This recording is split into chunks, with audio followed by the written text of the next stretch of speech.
ಅಲೆಗಳು ಓಡಿವೆ ಕಡಲನು ಸೇರಲು. ಚೈತ್ರವ ಕಾದಿವೆ ಹೂಗಳು ಅರಳಲು. ಸಂಗೀತ ಸಾಹಿತ್ಯ ಒಂದಾದಂತೆ ಹಾಲಲ್ಲಿ ಬೆರೆತಿರುವ ಜೇನಂತೆ.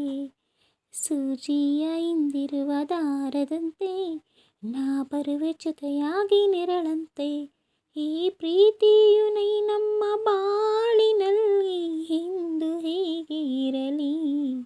ನಿನ್ನ ಪ್ರೀತಿ ನನ್ನೆದೆಯ ಜ್ಯೋತಿಯಾಗಿ ಎಂದು ಬೆಳಗುತ್ತಿರಲಿ. ಇಂಥ ಕ್ಷಣ ನೆನೆದರೆ ತಲ್ಲಣ ತನ್ನಂತಾನೇ ಎದೆಯಲಿ ಪ್ರೀತಿ